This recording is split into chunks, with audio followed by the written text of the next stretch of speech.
Welcome everyone, thank you for joining us. My name is Janet Archer. I'm the Director of Festival, Cultural and City Events at the University of Edinburgh, and I'm going to be your host for this evening. So while people are joining us, I'm just going to go through a few housekeeping points that we just want to flag. First off, we are recording this session, so we will be recording it, and your contributions in the Q&A will be recorded.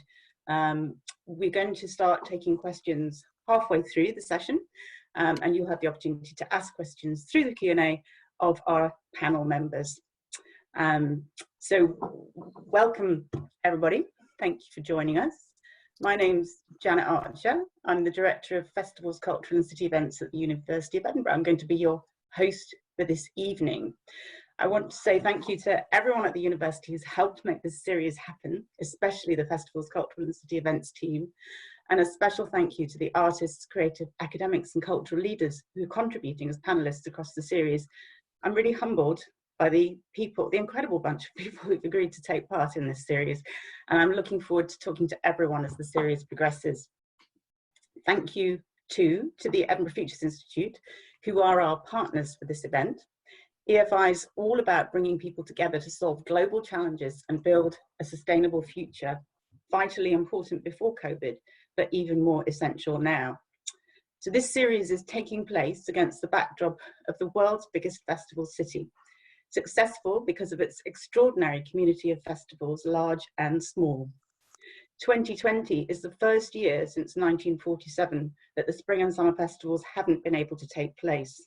And it feels really important to mark this moment and capture how the arts and creative sectors can help society recover from the effects of COVID-19. I think we talk a lot about the cost of the arts, but we don't always talk about their value. And through Edinburgh Culture Conversations, we're going to talk about cultural value, social value, and economic value from the perspective of many different types of people engaged in academic study and arts practice. Today's event is about looking at what we need to do to plan for future festivals and cultural events. The idea that theatres are closed and that festivals are not able to take place is daunting on so many levels. My background's in dance and theatre, and like many of you, I'm missing live theatre so much. We've been hugely fortunate over this period to be able to experience some great arts content online, but it's not the same as live experiences.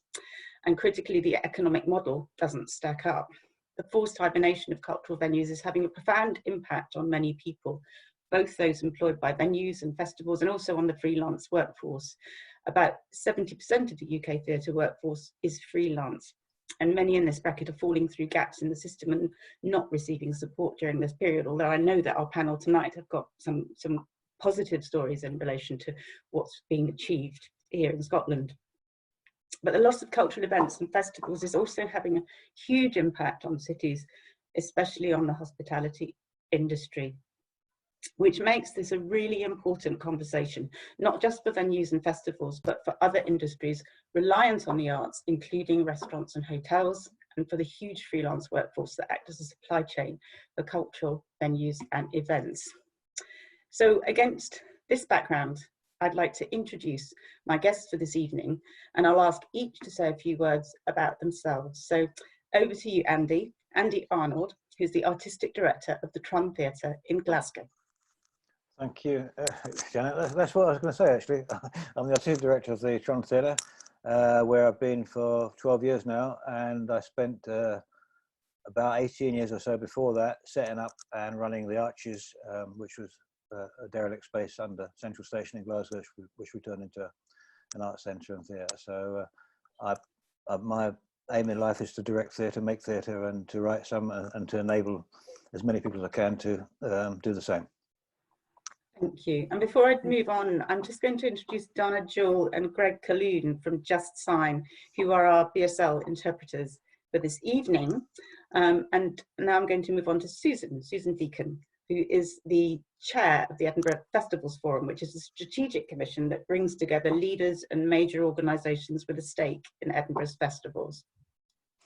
Thanks, Janet. It's nice to be here. And as you say, I chair Edinburgh Festivals Forum, which is an unusual body because it brings together very much on a voluntary basis leaders from across national and city organisations that all have a stake in maintaining Edinburgh's position as the world's leading festival city. So obviously this current year is a very strange one, but we're obviously looking to the future, so discussions like this are really important.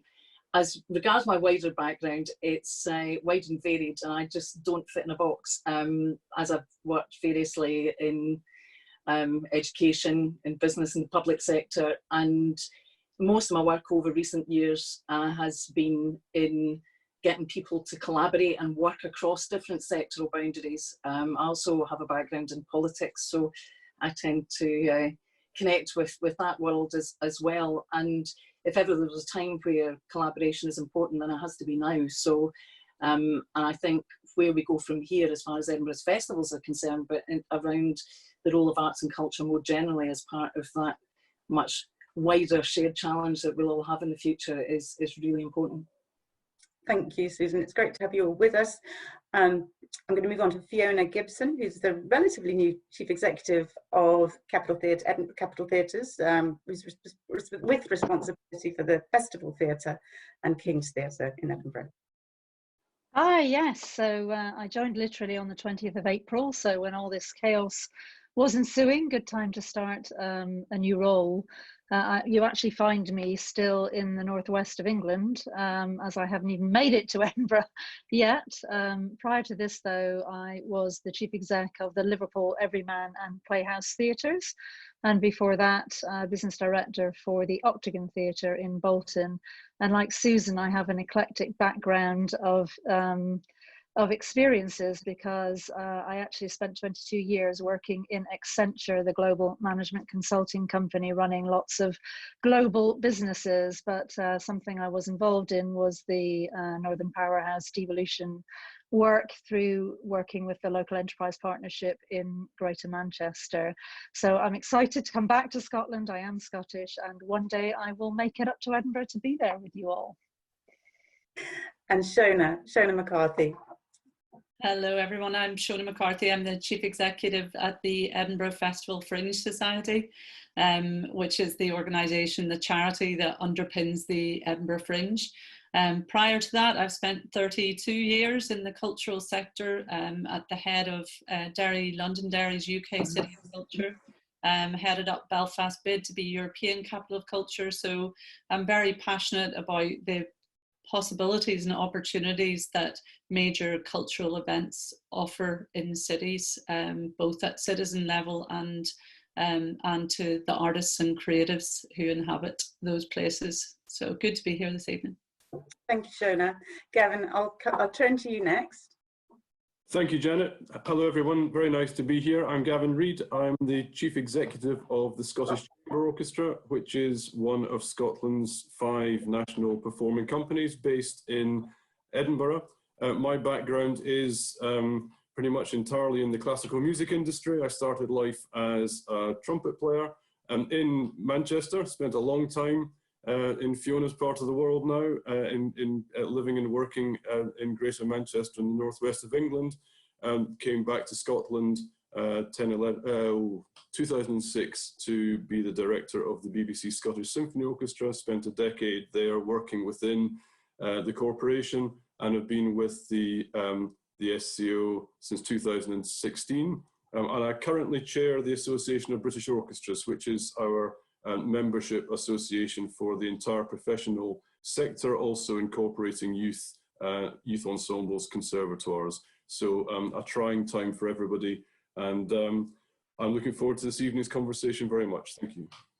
Thank you. And last but not least, Josh Ryan Saha, who is the Data-Driven Innovation Lead for Tourism, Festivals and Infrastructure at the University of Edinburgh. Yep, thank you very much for inviting me, and hello everyone. As Janet just said, yes, the Data-Driven Innovation Lead for Tourism, Festivals and Infrastructure. And my role has been trying to explore the ways that I guess data can be used to benefit the tourism sector here in the city region around Edinburgh, also festivals. And my background has been in data science, working at the Data Lab, leading on skills development there. And before that, I worked at Nesta, where I helped set up something called the Longitude Prize. And before that, a little bit of time in Bosnia and Slovenia working in some international development roles. Thank you, Josh. And when we've clearly got a huge wealth of expertise in the room, and just thank you hugely for being with us here this evening. I mean, clearly all of us were stunned and shocked when we first entered into lockdown. Decisions had to be made very quickly, and you all had to move to scenario planning, I guess, in relation to what might happen week on week. What was your approach to planning? I'm going to start with Shona, responsible for the largest Fringe festival in the world. What was your response to planning when you first realised and recognised that you were going to have to take some very tough decisions over this current period? Yeah, I mean, I think probably like most people, our first thought was towards the artists. And so for the Fringe Society, we're funded largely through the contributions that are made through registration fees of the artists and companies who bring shows to the Fringe. So our first kind of port of call was to make sure that we could refund all of those companies, and that the artists who are kind of the front line in the cultural sector were not going to be out of pocket as a result of this. So we once we were able to refund all of the artists and companies, then we moved into how do we provide an alternative platform for them during this year's festival. So we just launched what has been a completely rethought out sort of digital program of work, as well as signposting to all of those companies who did very quickly go online themselves. And many of the venues who are kind of nimbly adjusting their programs into an online space this year as well.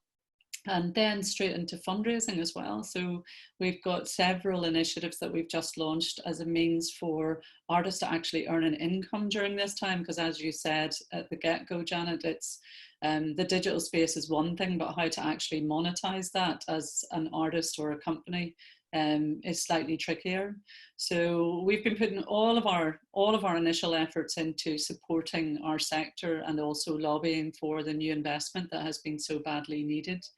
And then secondly, one of the big priorities for us was the survival of the Fringe Society, because in the absence of being able to sell tickets or to have artists and companies register to participate this year, literally the vast majority of our income was gone. So we had to quickly approach Scottish Government and have a resilience group set up around us to ensure that we could survive. And I'm delighted to say we were able to negotiate a loan and are now into trying to kind of stabilise and then futurecast and come back stronger, because there's many things that we can do in this fallow year to really ensure that whatever version of the Fringe re-emerges in 2021 and beyond is the best possible version of itself. And that's something I'm kind of really excited about. And once we get over the delivery of the digital phase in August, we'll be seriously future casting and working with people like yourselves and people around this table to really explore how we make the best Fringe, not just the biggest, but the best version of the Fringe. I'm presuming that there is lots of appetite from artists to come back strong. Yeah, well, it was extraordinary. I mean, we had over 2,000 shows already registered by the time we had to make the decision with the other festivals in March. And the response and the kind of, normally in the public domain, we hear a lot about what people don't like about the Fringe. And it was really encouraging that at the moment of cancellation this year, there was a real outpouring of love for the festival. And we've felt very strongly that kind of importance of it as a showcase and a platform for artists from across Scotland and across the UK and indeed globally. So yeah, huge amount of interest, and it's going to be really interesting this year's experiment just to see how the online Fringe really kind of engages in some ways with a wider audience and a wider global network. And much of that is about connecting professionals as well as audiences. Yeah, well, that's one of the pieces that we're very quick to move into the digital space, was the arts industry side, where over 1,600 curators and programmers come from all around the world every year to see the work that's showcased at the Edinburgh Fringe. So we were very keen not to lose those important relationships for our sector here. So this year we're experimenting with the Fringe marketplace in the digital landscape. And we've kind of done some real sort of technological innovations to get there. So this year will be an experiment, but I think one of the interesting things is whatever we learn from that kind of having that forced going into the online landscape this year, I think it's going to really influence the shape of the Fringe going forward. And in all likelihood, we'll always have a kind of hybrid model from this moment on. So this year is very much a learning process. Yeah, so I'm going to move us over to Glasgow, Andy. You've been doing some really interesting work to support artists over this period. Do you want to tell us a little bit about the things that you've initiated? Well, thanks, Janet. It's been a while to adjust to the situation. Actually, it's taken. At first I was completely lost, and actually I just want to say that, I mean, we were closed down on the 23rd of March, but the week before that, the government said we'd advise you not to go to the theatre, and that was a very strange few days because we had sold out productions. We had a Gallic production in upstairs, and we had a Vanishing Point selling out with Metamorphosis for the following week, and in the main house. And we thought, well, what do we do? And people were still coming, and we weren't sure. And then gradually we thought we better stop. And then obviously we were told to close our doors. But that was a dreadful period, actually, of sheer uncertainty. And of course, then when we did close, some theatres talked about opening again in May and so on. And we thought, oh, that's foolhardy. That's nonsense. We will open again with our summer show, Underwood Lane, in the end of June, which of course, after a while, realised that was foolhardy as well. So, and it's next year. So an awful lot of, we set on a practical level, we had an awful lot of reprogramming of events, trying to, paying off contracts and so on, and just trying to find a way of, obviously ticket sales, having to repay and all, and so on, just as the type of thing that that Shona's just been talking about as well. And so just on a practical level of survival, that's the first thing. And the furlough thing meant we could do that with our staff. And we were, ironically, the theatres that we don't make money at the Tron. We're a small theatre. We're only a couple of hundred seats. So we do rely on subsidy for a large part of our income. And the successful theatres, the commercial theatres, are the ones who are really in trouble because, when they're totally dependent or largely dependent on box office, they're the ones who are in big trouble. Whereas we are relatively able to survive with a small staff and keeping our costs low, and with the furlough scheme and with this £10 million of venues that's coming in as well, we're looking forward to develop things. But I think we got involved with the digital work, but as you yourself said, Janet, it's not the same as theatre. I mean, I'm not artistically criticising it. We're involved. I'm directing something myself, but if I'm given the choice of one actor performing live to one audience member as opposed to an actor performing on camera to 10,000 people in their homes, I choose the first of those two because that's there and the other one isn't. And the live experience is what we're desperately missing. I had planned.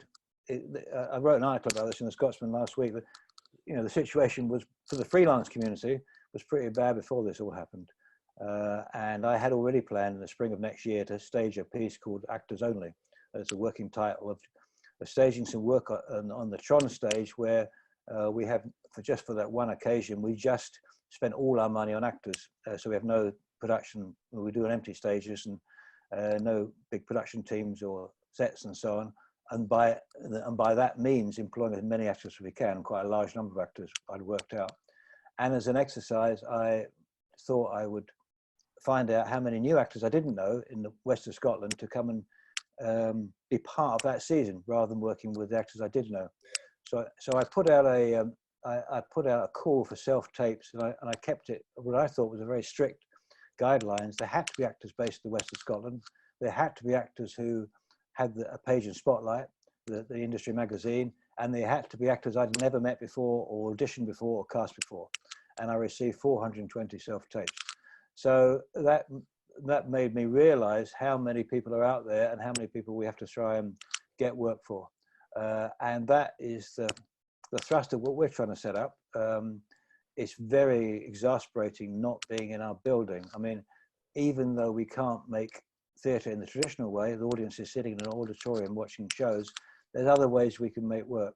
We've been doing, I say, a lot of work digitally, workshops, and mentoring and online work with the arts community, and also all our youth theatre, even our Tron choir. All that's been carrying on online, but we're very much hoping that hopefully by the early autumn we can actually get back in our building, and then we can start to develop other types of work engaging self-employed artists. That may be work that goes out in the community, open air theatre, that also providing rehearsal space for artists to develop work and so on. So we just have to think differently how we make theatre in some ways. I enjoyed, when I was at the Arches, doing a lot of site-specific work, one-to-one theatre, promenade theatre, that type of work.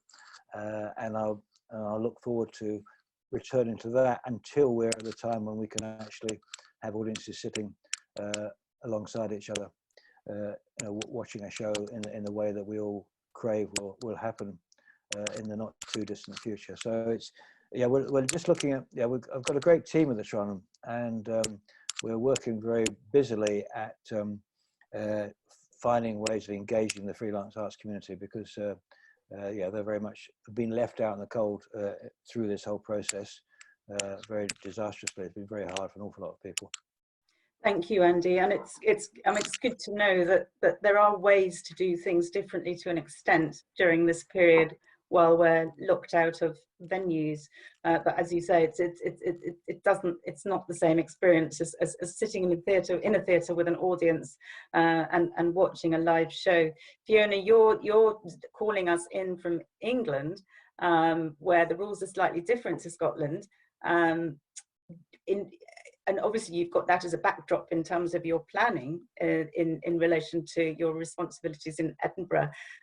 What's been your approach in terms of thinking about what needs to happen across your venues? How have you tackled that? Yeah, so step one was really to think about how we kept our mission going. So our mission is to inspire a lifelong love of theatre, and so we looked to our community engagement activity that we were doing in-house to say, okay, we've got very long programs with people living with dementia, with care experienced children, with the Royal Sick Children's Hospital, young kids, LGBT communities, and it was important, we felt, that we kept something going that would keep people connected both with each other and with the activity that they'd been used to coming to at capital theatres. So we created Raise the Curtain, which is our online community campaign, perform it, create it, discover it, and that has, kept the mission out there. But then obviously it's about survival. It's about ensuring that financially we are able to keep going. We are not a subsidised theatre, but neither are we a commercial theatre. We are actually Scotland's largest theatre charity. So for us, it's been about really working out the financial scenarios linked to a lot of ambiguity about when we might be able to open again. And then you link to that the health and safety of ensuring that our buildings and venues can be used in a safe way. But socially distanced theatre, as many of us have talked about, is really challenging financially. So we might be able to do it physically, but actually in terms of really being able to keep that going, that will be challenging. And this is where you get to the differences in the nations, with England now saying 1st of August, you can actually have performance open indoors, but from a socially distanced approach. So, we're kind of turning our thinking to, well, what could this mean? And are there ways that we can do smaller scale things? Promenade, as you have said yourself, Andy, we've got quite big spaces in the likes of the Festival Theatre. So we've been working hard to understand what our audiences want. but also our programming. So, you know, we work with some of the largest producers across the UK and internationally, dance companies, opera companies, different, you know, programmers from around the world, who all have different perspectives as well about the art of the possible. So remounting some of those tours is quite challenging for them. It's like a massive game of Jenga, which in turn then has an impact on our ability to make sure we've got good shows for our audiences to want to see and come back to. So it is that combination, I would say, of making sure our mission is out there, making sure that we're financially viable, making sure that we're safe and that people understand the changes we will make to our venues when we're allowed to come back in. And of course, making sure we've got great shows with all of our artists able to come back and use our spaces. So that's what we've been focused on. Thank you. And I've got a question that's come in from the audience. So I'm going to bring it in, Gavin, before I introduce you. But the question is around, it's from Violetta Simjanowska, and do you think that the arts and cultural sector showed lack of strategic management skills in direction of predicting the risks and finding a solution? And many of the cultural organisations are still in the trap on practical level of survival and less ideas of how to go further. Are there things that you can bring into play from an orchestra perspective, Gavin, in terms of innovation during this period that enables people to continue to engage with the arts? Well, I think what all of the performing arts sector found very quickly was there was a profound need that went well beyond the desire from artists to make work. And we saw that across all the various different disciplines. And there was, in the first months of lockdown, what became a very busy and diverse and active online performing space with a lot of innovation. And you know, in the orchestral world, it wasn't long before distanced performances of Beethoven symphonies from orchestras around the world were flooding the internet, and it was a joy to see it. So the musicians in my orchestra are no different from the musicians in orchestras all around the world. They desperately need and want to perform, and they did that from their homes, and that has continued throughout the period. So I think it has driven us on the other side of the stage forward every day.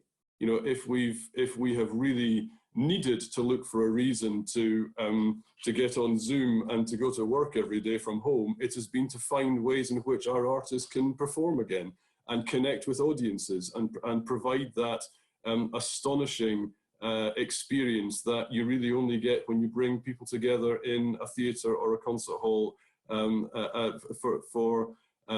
for memorable experiences. Online has been incredibly useful, and we have discovered skills and ways and means of creating art for our musicians and our actors and our dancers to perform, but also for our audiences to remain connected with us. And that will continue, I've no doubt, in a complementary kind of way. But I think it's already been said here, and it's been said by many others, that is additional.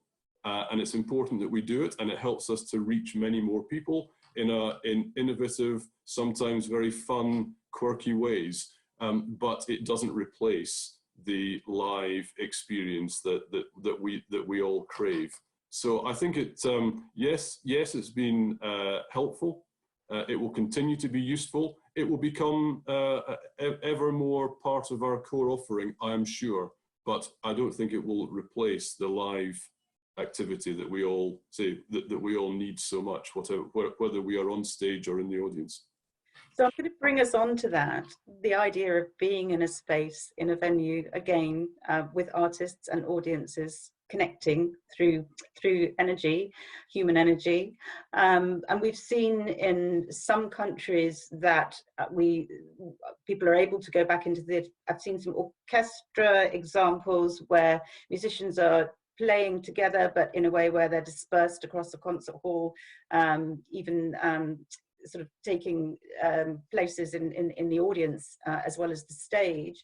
And we've heard that England, we've seen the UK government now say that with social distancing rules, venues can start to reopen again. Is that a discussion, particularly at in relation to your role as chair of the Association of British Orchestras?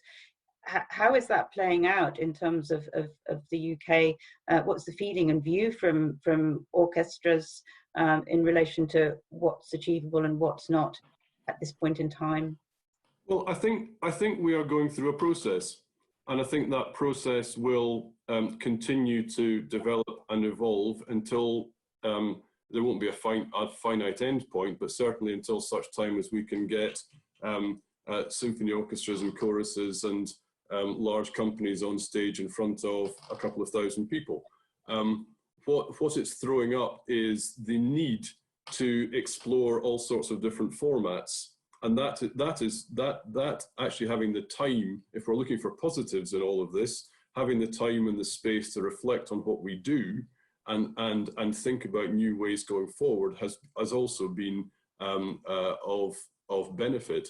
But I think the notion that we will go from full lockdown to back to what you might call normality in one go is not going to happen. So it is going to be a process, and it's a process of both helping and supporting musicians in venues to gain their confidence in how they're going to be able to perform professionally again, but it's also about helping to instill confidence in our audiences. So with the guidance that's just been published by the UK government through DCMS, the Department for Culture, Media and Sport, recently on performing artists and venues, there are some pilot projects that have been identified, one of which is with the London Symphony Orchestra at their rehearsal and recording and community venue St Luke's in the City of London. And it's aimed at developing confidence in audiences. And it started last week. And this is the London Symphony Orchestra, one of the great symphony orchestras of 90+ musicians in the world. It's 2 musicians with an audience of 30. And next week, I think it'll be a group of 3 musicians, and hopefully they'll be able gradually to increase the numbers of audience involved. So it's a process. At the SCO, we are right back to chamber size. We're ordinarily an orchestra of 38 musicians, sometimes more, sometimes less. For the next few months, certainly up until Christmas, which is probably our next major staging post in this process, it's going to be largely chamber music, and that will be a combination of filmed for online, streaming as live, more likely as live, with some concerts as and when we can in venues with much reduced audiences. But hopefully over the course of 3 or 4 or 5 months, confidence will be developed both with the musicians and with the audience members, and of course with us as presenters, so that gradually we can develop that confidence and work out, test what will work, test what we need to do, try things out, so that come January, and this at the moment is a huge assumption, we may then be able to be in a position, all being well, to develop further. But we're in this for some time to come. Yes, and I suppose bringing us back to the now, there's some performance taking place in some parts of the UK, I think outdoors. So we've seen some examples of productions which are going to take place outdoors. Josh, you're doing some work in relation to festivals in thinking about data and disbursement of activity to keep audiences safe. How does that tally up with potential opportunities for the future in relation to what might be able to be achieved in the city in relation to different types of festival activity? Yeah, thank you, Janet. One of the projects that the Data-Driven Innovation Programme here at the University of Edinburgh funded was something called Simulation of Spread. And it followed on from a project that Brendan Miles and myself and others started up a couple of years ago, trying to support the festivals and transport providers to understand how to manage the network better during the time where it gets really busy. And through that process, we captured lots of data and we started sharing a lot of data. And then, of course, the crisis hit. And what we thought was, well, how can we use this type of analysis to help inform the future of festivals? So how can all of these events take place in a city in a very short space of time, which attracts a lot of people, but do it in a safe way? And how can you plan it out? How can you find the spaces to do that? How can you do the right timing of shows and events so that it reduces the potential crowding?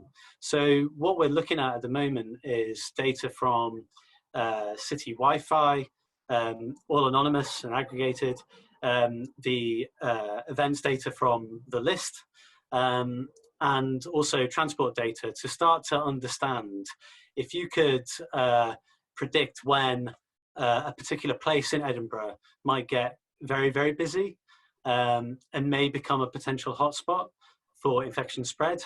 What things can we tweak and change to potentially reduce that? So that could be the way that you manage people flowing through the city. It could be the timing of events, or it could be, I think as you just sort of mentioned, potentially finding new spaces for events across the city, maybe outdoors, which seems to be the, well, at least from the modern science, I guess, at the moment, saying that that seems to be the best way to reduce spread. So that's a project we've got going at the moment, and it's only quite short, but we're hoping it might be able to provide some sort of advice, at least for Edinburgh, where there are a lot of events taking place in a very short time with a huge number of people. So it seems we've talked about artists and the need to keep artists safe.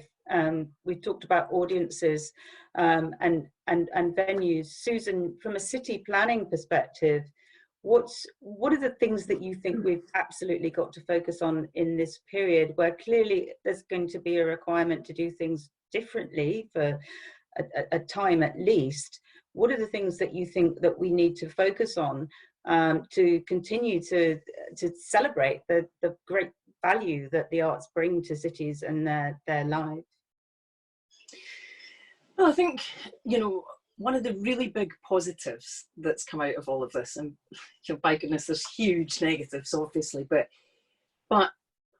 it has forced all of us individually and collectively to really think about the things that matter to us and about what makes us human fundamentally. And you know, everybody's different, and the things that we miss and we long for are all different. But I'm very struck that, you know, everyone of different, that I know certainly, of different age groups, and there's a whole lot of data and evidence coming out on this as well, you know, are looking to reconnect with other human beings again. So I think that there will just be a natural progression towards us doing that. And the question is how those who are, well, the question really for people in leadership roles, I think, of whatever they're doing, is how they can be agile and responsive to what is fundamentally the most uncertain situation that I think any of us have ever faced. And,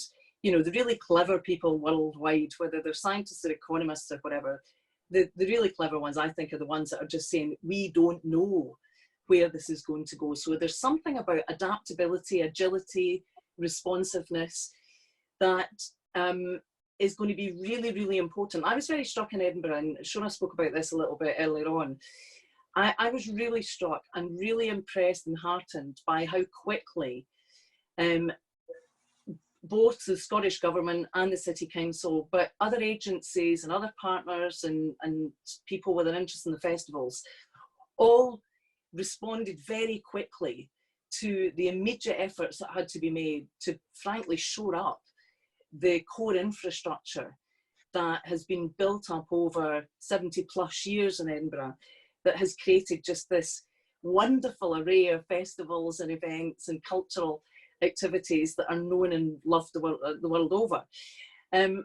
We have to make sure that that agility continues when we're out of, if you like, immediate reactive crisis mode, because things are going to keep changing. I think there's 41 different vaccines being tested just now, but you know, it's anybody's guess how, if or when these are going to actually be available, and you know, how or if or when we will actually get into a post-COVID situation. You know, everybody knows that we may be living with this for a long time. So agility and responsiveness, I think, is important. But there's also, I think for cities, there's a particular challenge. And again, some of this is just developing organically in terms of people's choices and behaviours. So maybe it's early doors to make too many predictions, but you know, we're already seeing that cities are being viewed less positively than they were previously. The data came out just last week that showed that the rate of infection of COVID has been much higher in cities across the world.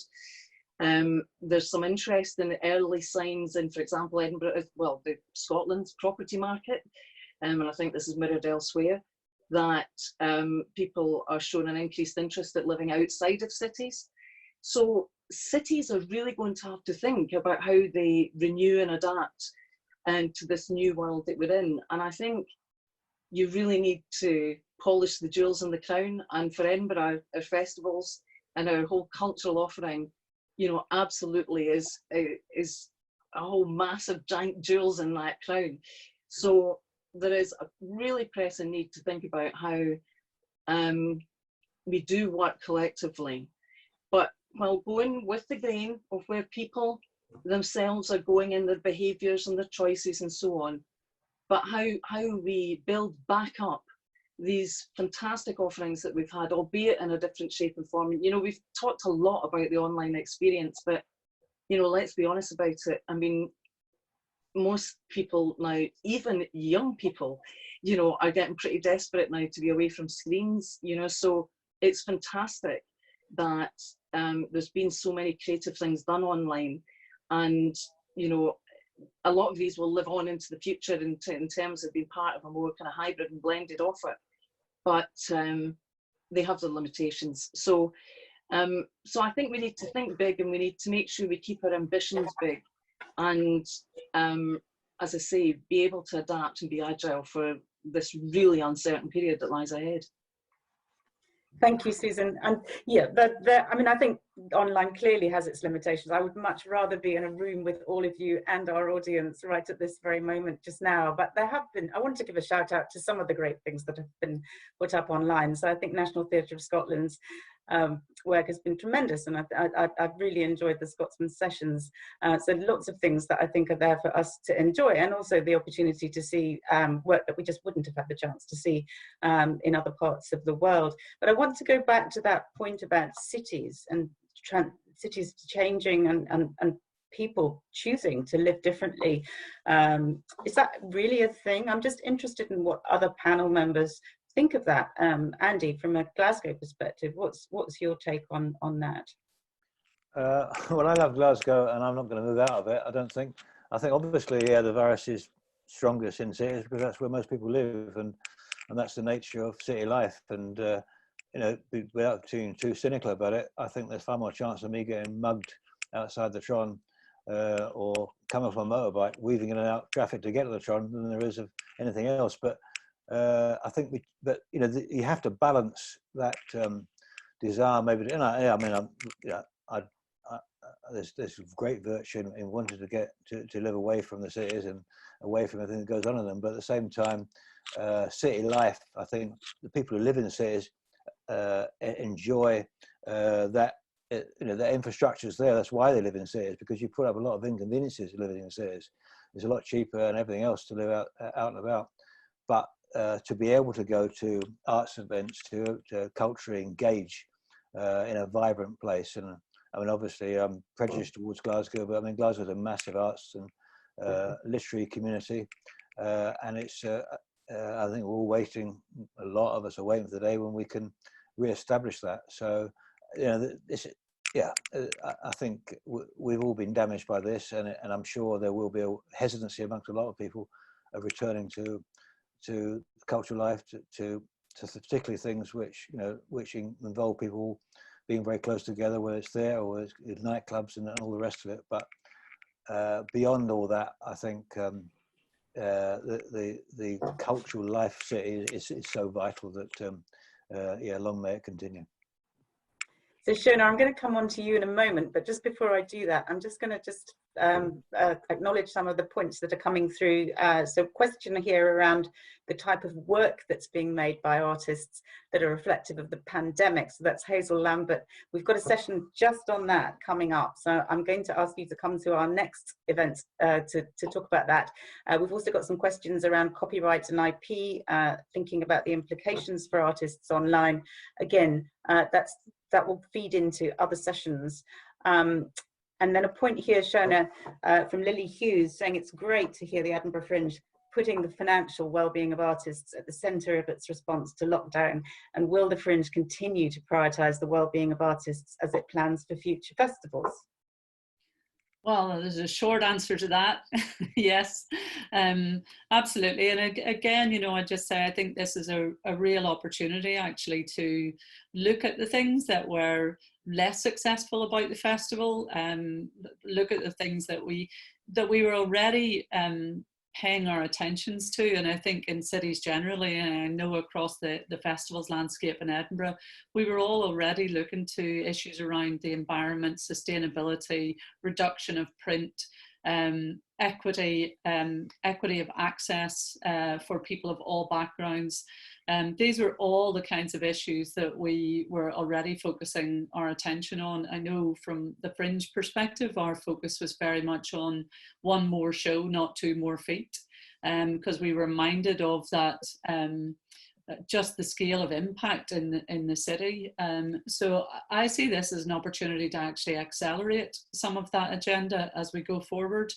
And the work that Josh and the team were doing around that whole transport piece and that kind of data-driven innovation that we were partnering on as well, I just think was enormously helpful to give us some real factual information about the kind of hotspots and about the pressure points in the city, so that we can be part of the solution rather than be part of the problem.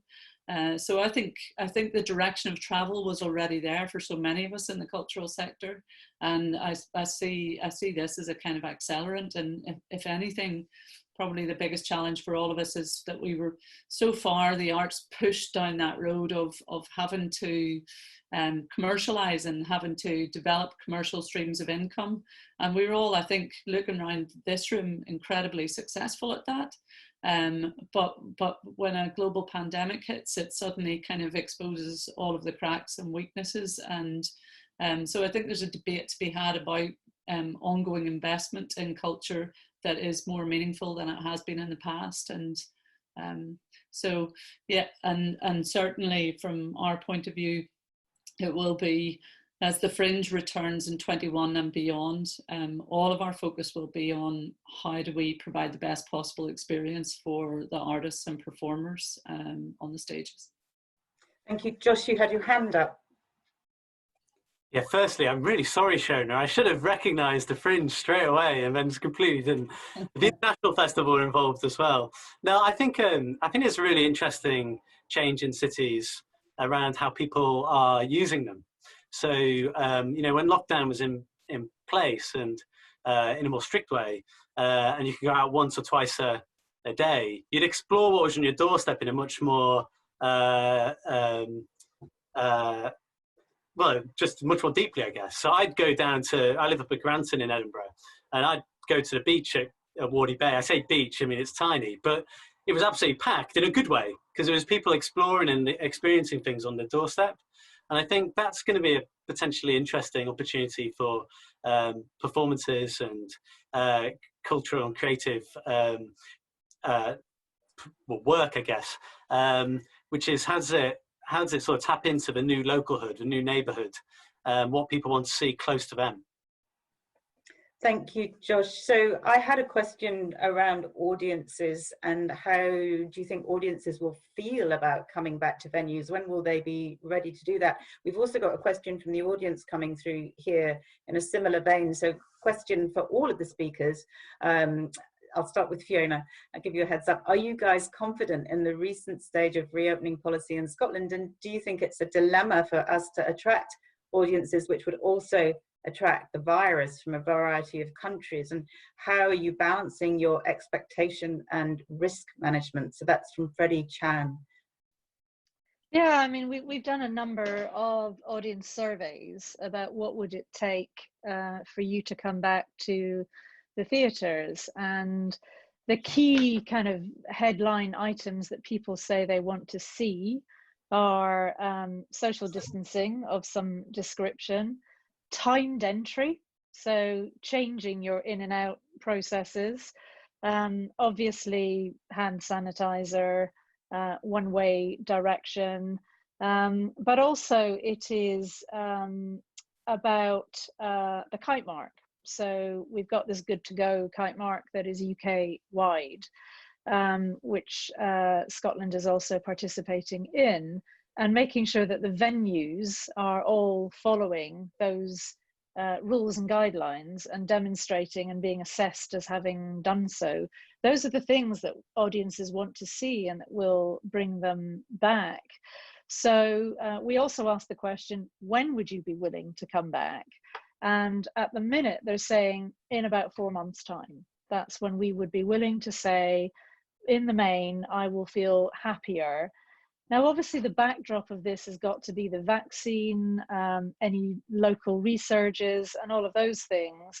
And I think Scotland has actually managed this really well so far. And it's really important that we do look very carefully at where those local hotspots might be, and make sure we've got, you know, things in place to make sure they don't spread to the wider population. So it is tricky because, you know, in terms of a law of diminishing returns, as per the question, I do think that people don't want to see things digitally forever. They do want to come back into a live environment. And I think, as Andy said, you could get run over by a bus tomorrow. There are so many risks in life, and you choose to take whichever risks you want. I also have done a number of calls with our patrons who tend to be a little bit older, and they have said, we so miss the live performance, we just want to come back.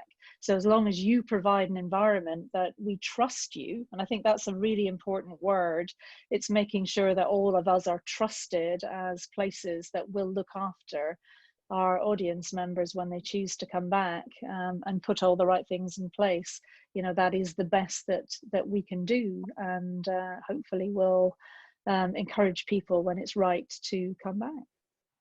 Thank you, Fiona. And Gavin, I saw you nodding there. I'm going to bring you in on the same question.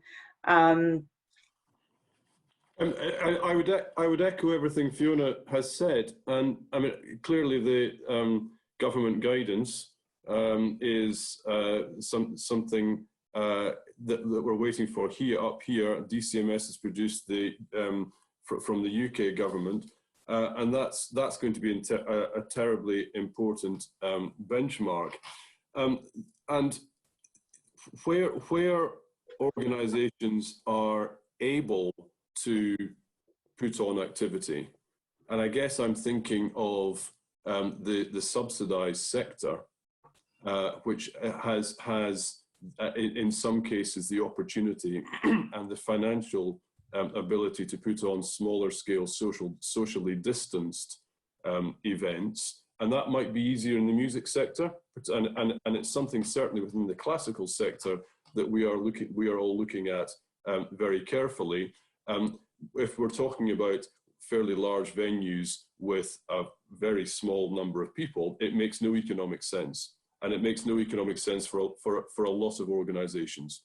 But I think where the subsidised sector has a potential role to play is in the responsibility of stepping in and helping to build confidence amongst our audiences. I completely echo what Fiona says about our patrons desperately missing what's a lifeline for many of them. And what I hope, and I'm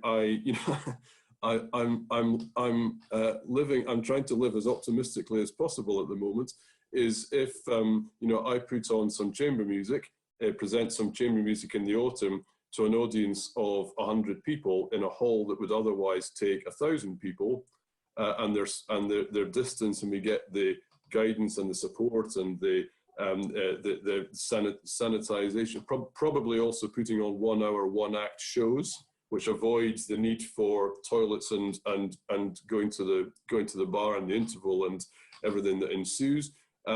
Actually, I'm hoping that gradually we'll see those seats being sold and confidence developing over the course of a number of months that will help the whole sector then to grow in an organic kind of way. And so I think we do have a responsibility. And what the great temptation, and I say this very carefully, because for many organisations there has been no choice. But the great temptation has been to hibernate and wait for it all to pass. And I don't think, again, if one's organisation is in a position to incentivise activity, for all sorts of reasons, that must be the route to go down, and to support artists, to support the recovery and development and the health and well-being of audiences, and to support the recovery of the sector. So I think it's terribly important. Just on the city's subject, if I may, for me it's not a particularly binary discussion answer. I think one of the things that I feel quite confident, one of the things that will emerge here is much more of a community focus on the arts. So there will be those big moments in the great concert halls and the great theatres, of course there will. But there will be much more community focused art within cities. Those of us who have our home in one of those cultural jewels and we perform there every week, actually we've got a responsibility to get into the nooks and crannies of the city much more probably than we have done in the past, but also taking it out with the cities into more rural communities. And many organisations do that, but I think there will be much more of that. So I think I think it was Susan used the word agility earlier on. I think that could well shape a lot of planning and thinking going forward. Thank you, Gavin. Now I'm going to just open up to more questions coming through from the audience, just in case people are restraining themselves because I haven't pressed the green button to say go. So please do send your questions through, those of you that haven't yet done that.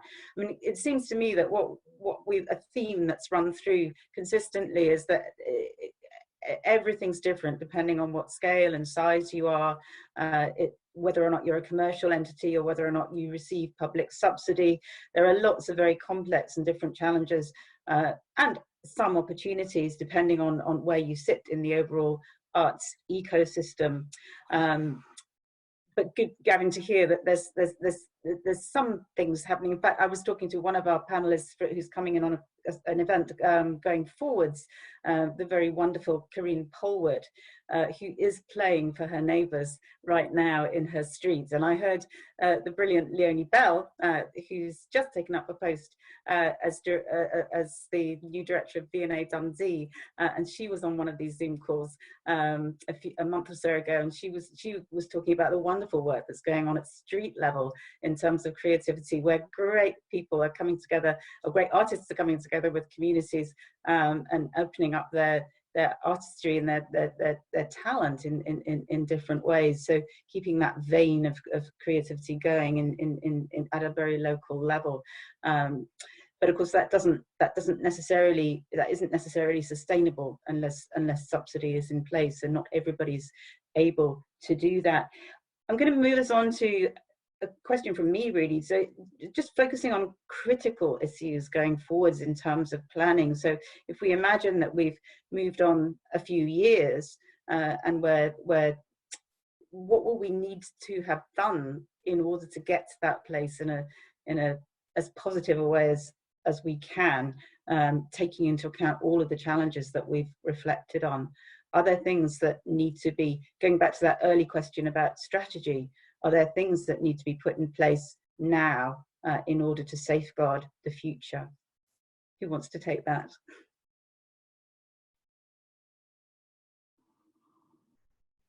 Susan, I'm going, Shona, I'll come to you.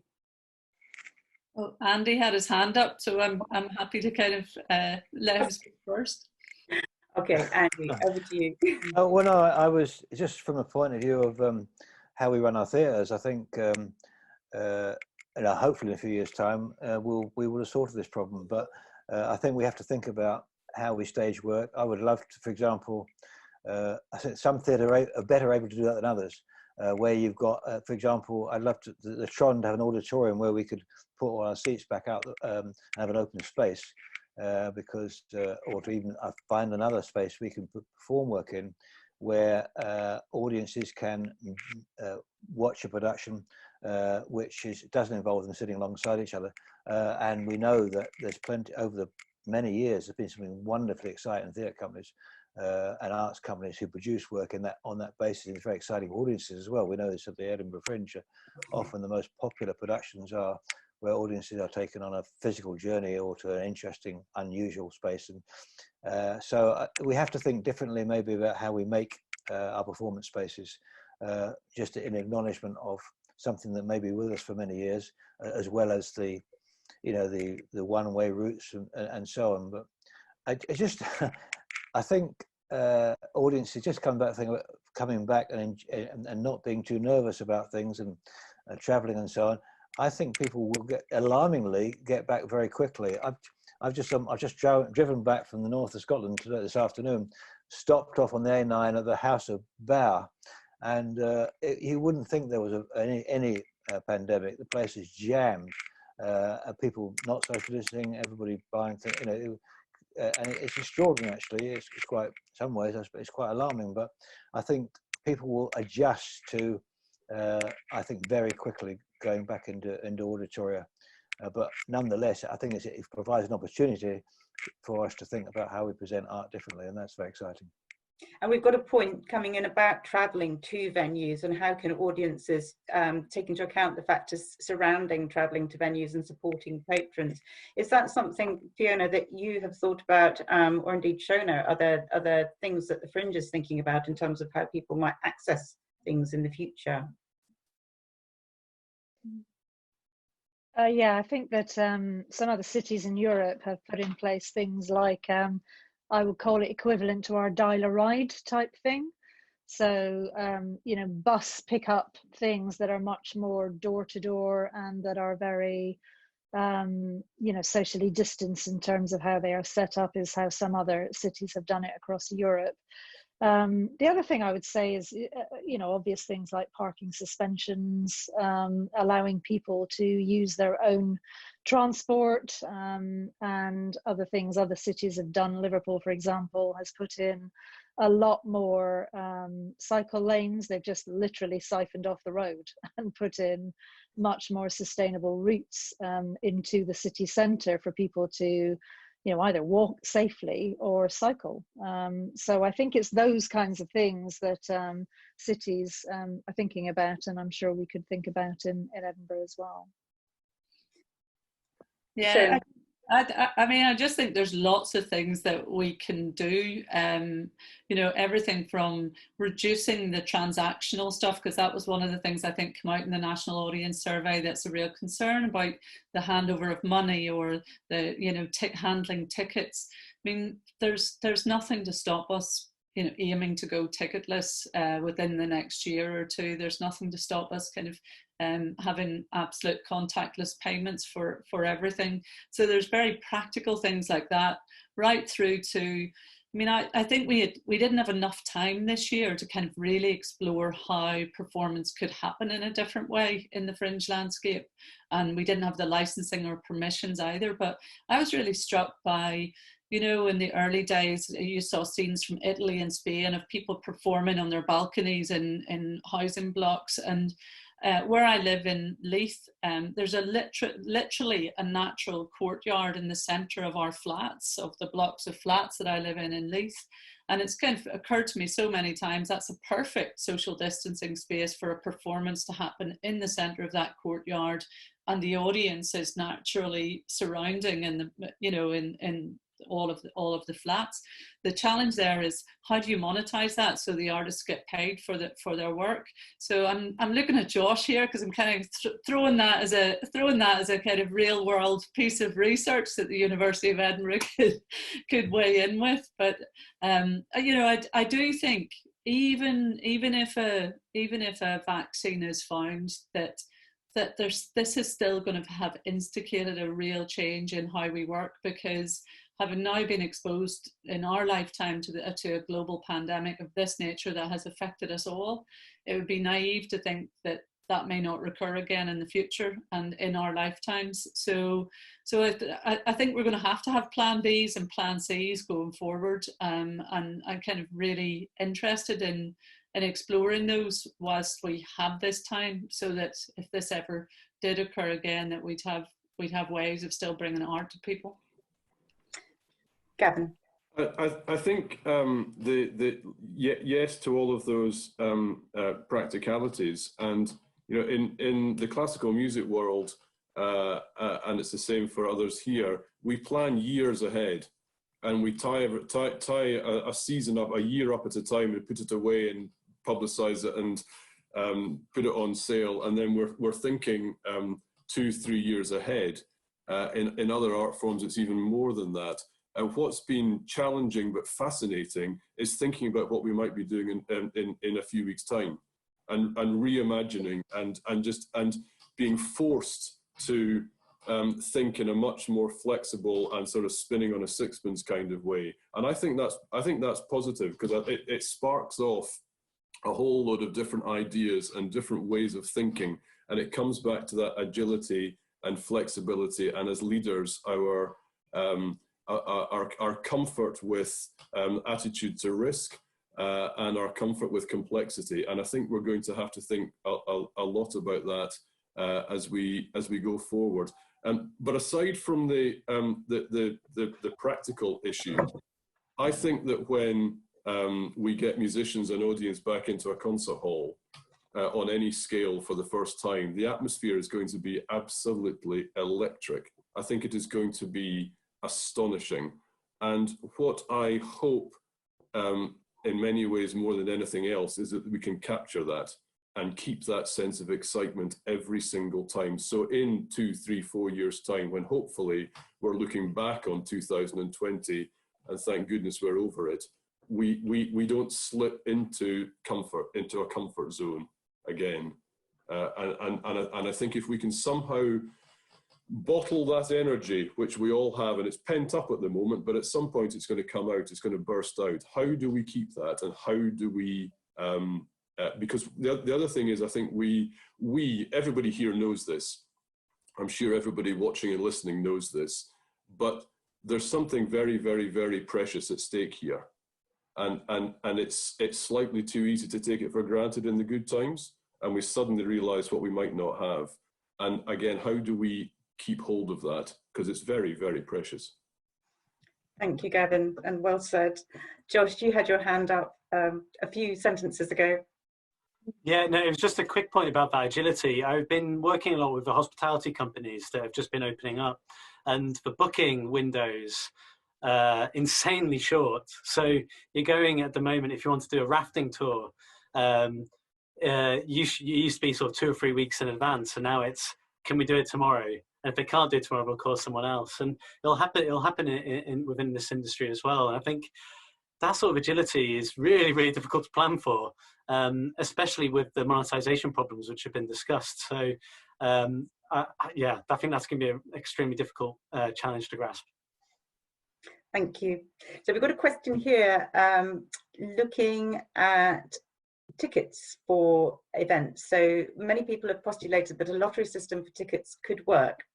A large percentage of tickets would be almost double the usual price, and the remaining percentage would be a lottery system for standard pricing. What do panelists think about that? Fiona. So I'm just trying to understand the question. So the assumption is that ticket pricing is going to increase significantly to start with. I would probably, is that the question? Yes, so I think what Denny Hunter is suggesting is that in order to attract audiences back into the theatre, a range of ticket pricing should be available for audiences to benefit from. You know, which I would absolutely agree with. We do have a range of ticket pricing, all of us, I think, pretty much now.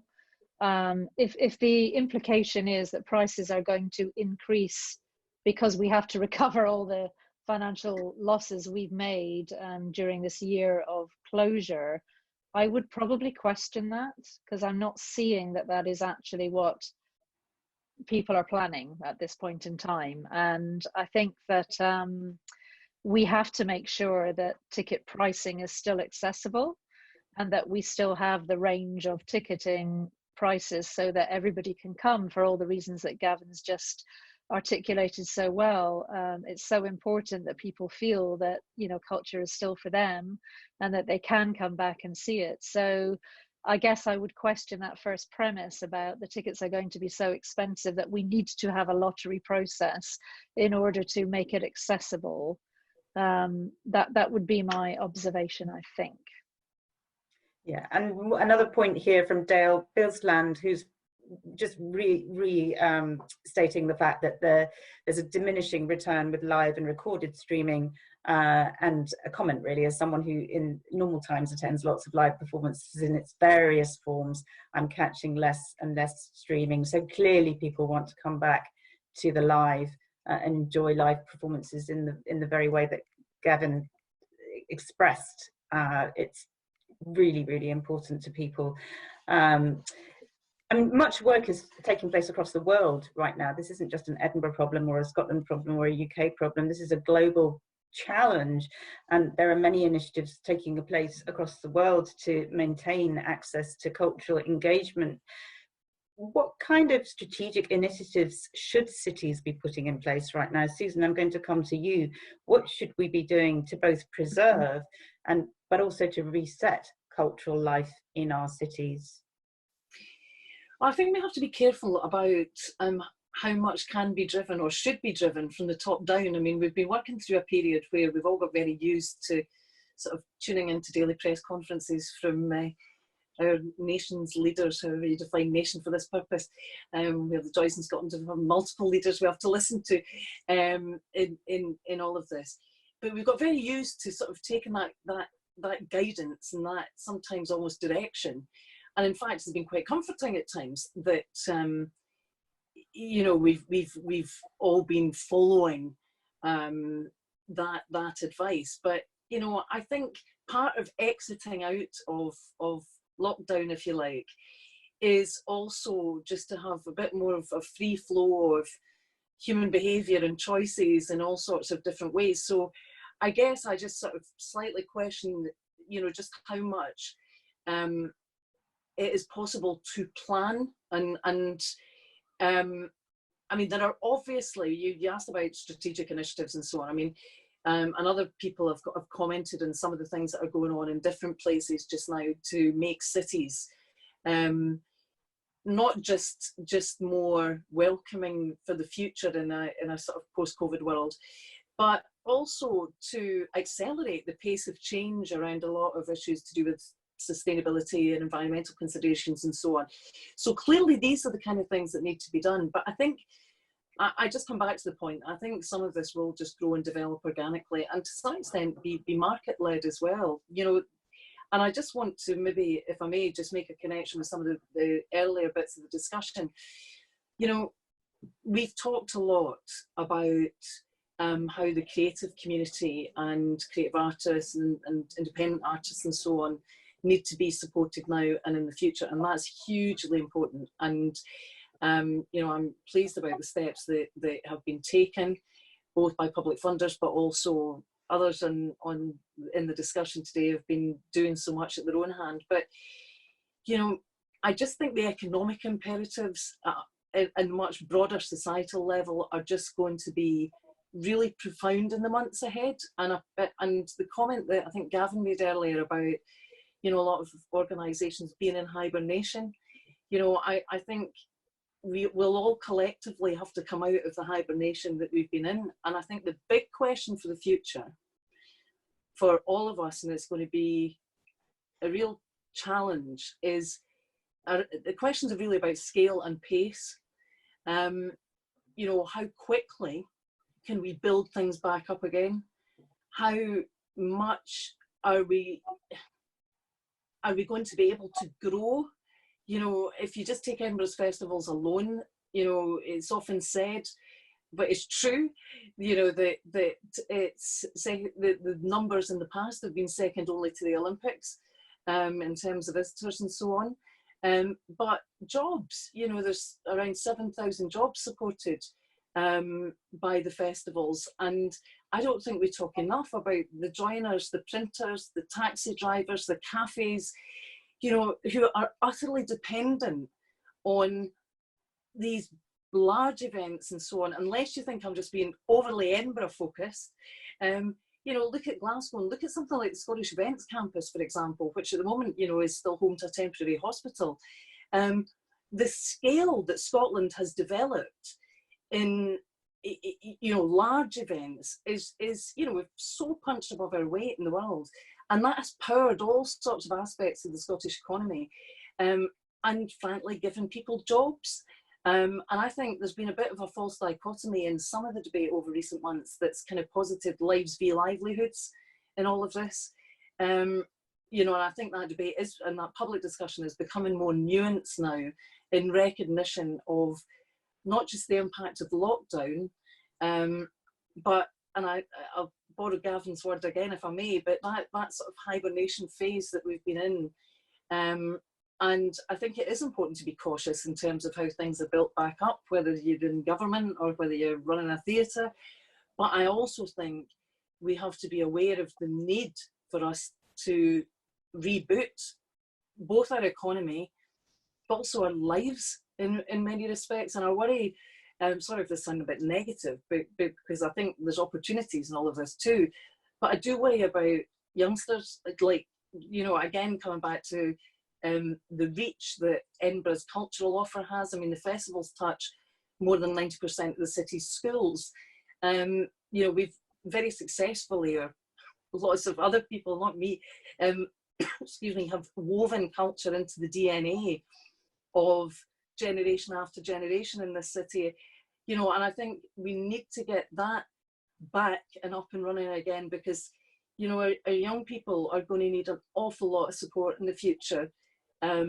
Both in terms of employment and education opportunities and so on, but also, you know, some of these real deep development issues.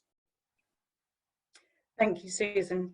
And what we're starting to get onto is cultural value, and what do the arts do for a city? And I think really important to remember all of those jobs that are not just jobs in the creative industries. And I think from memory, the stat for 2018 at least was 1 in 11 jobs in the UK sit within the creative industries, but it's everything that acts as a supply chain to that, and the knock-on impact in terms of jobs in hospitality and all of those other sectors that are connected to the creative industries that are at risk right now.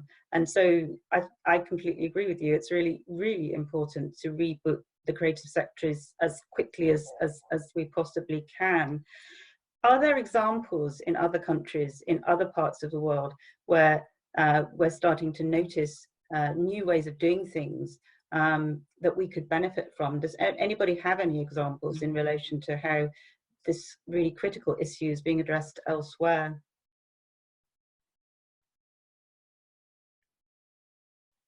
It's probably too early to be honest, Janet, to have kind of real tangible examples of other cities right now emerging from this.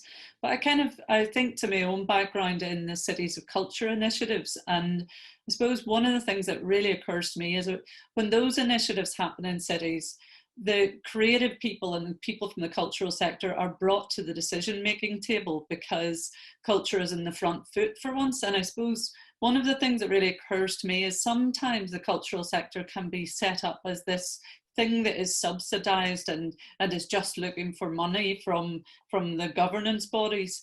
And to me, the kind of cities that make a real success, and I include Derry and Hull and indeed Glasgow in the past as well, of the City of Culture initiatives, are those who bring their cultural players to the table to help shape and design the future of a place, rather than kind of trying to, you know, sit around council tables and come up with a solution for a city.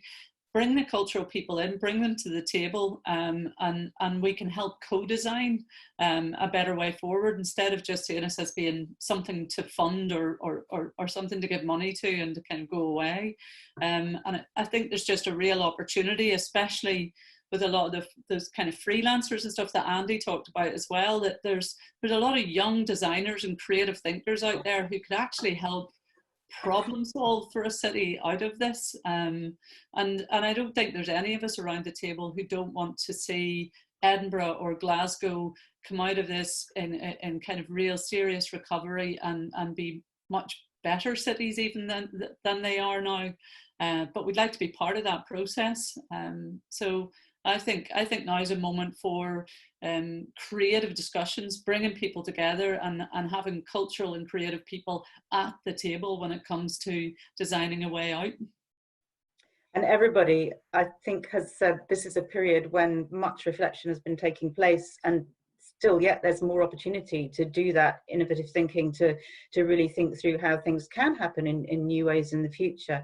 Gavin, we've got a specific question for you coming through on the Q&A line.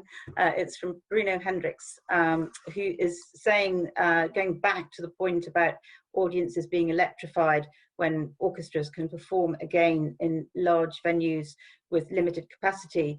And he's asking, is that the feedback that you get from countries outside of the UK where theatres have been open and orchestras are playing? And how long do you think playing in big venues with reduced audience capacity is economically viable, even for subsidised arts organisations? So very difficult question there.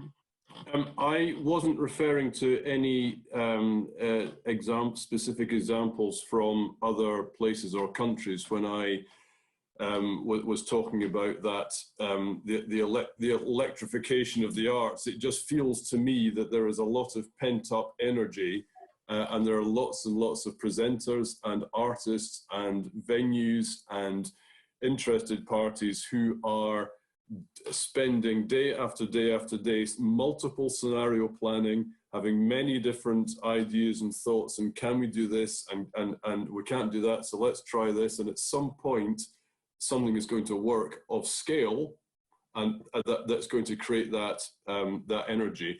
And I also wasn't necessarily thinking of events in reduced scale when I was thinking of that. Sure, there is long-term challenge. There are long-term economic challenges ahead.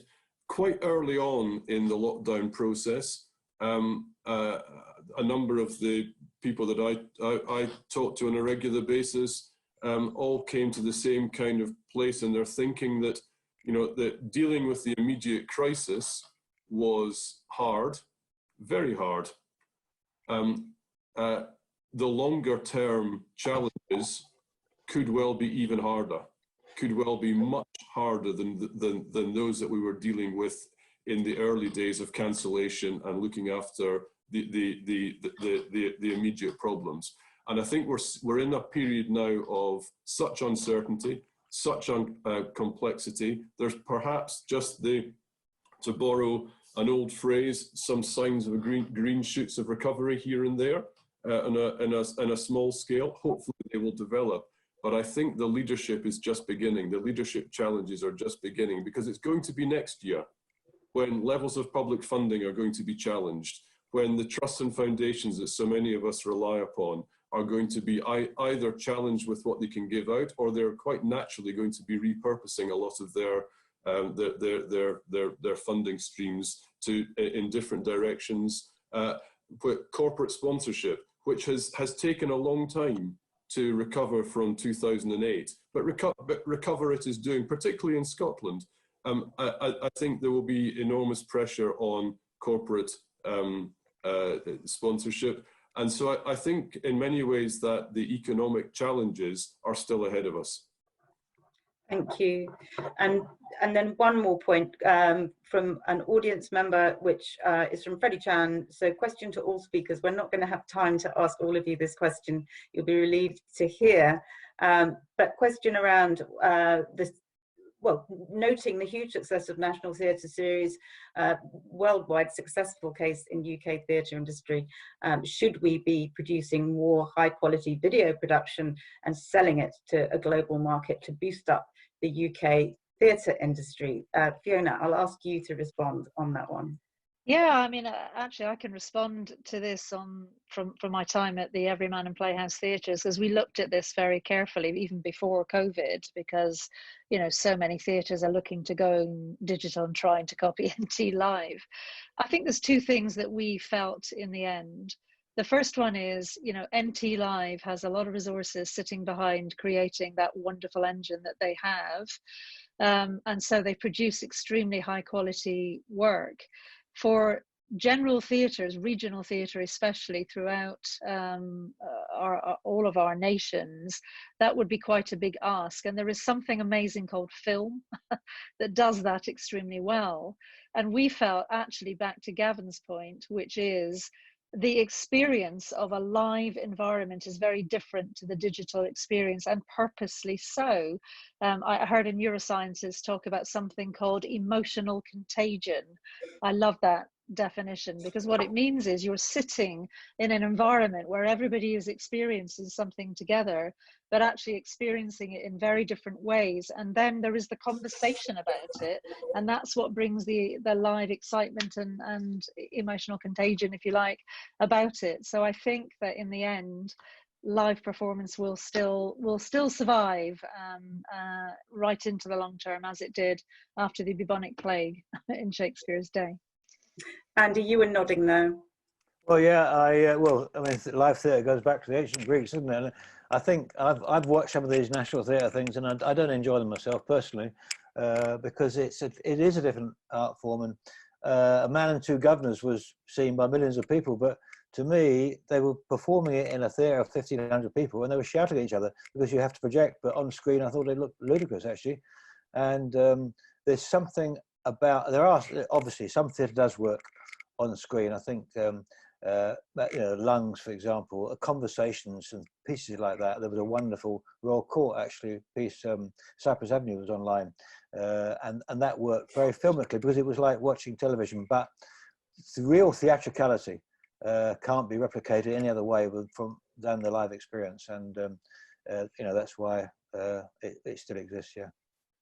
Shona, do you want to come in on that?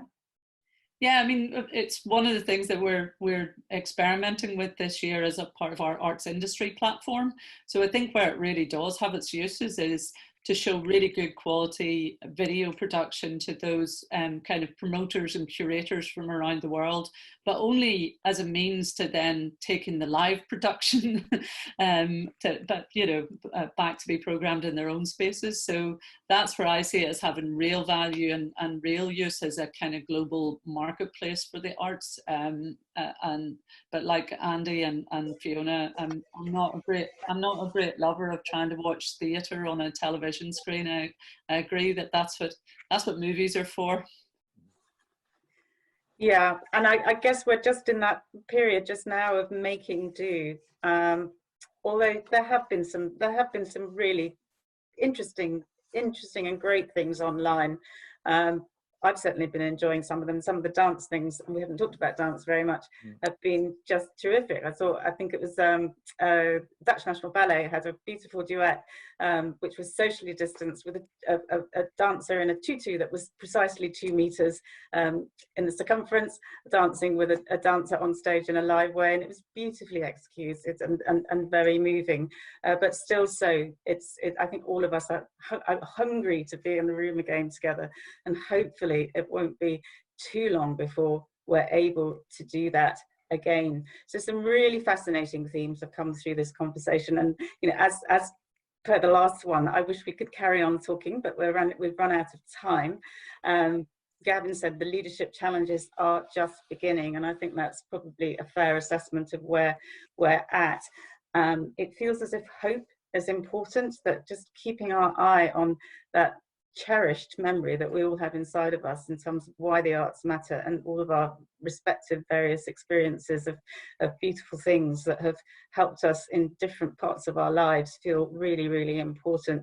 And it feels as if we need to adapt, and I think take a realistic, pragmatic approach to planning, which looks at having to do things differently at this point in time, but knowing hopefully that once we get through this period, that we can lift things back up into the huge propeller that the arts offer to society and to the economy and to our lives in very tangible ways. So that's us. That's 7:30. Thank you to everyone. Particular thank you to our interpreters who have been absolutely brilliant. It's just wonderful watching you on the screen. Really, really enjoy that. I'm going to ask everybody to wave goodbye as we close down. Do join us next Monday at 6 o'clock. We're going to be talking about art and the kind of practice that artists are embracing during this period. Thank you all very much. Bye. Thank you. Bye, everyone. Bye-bye. Bye-bye.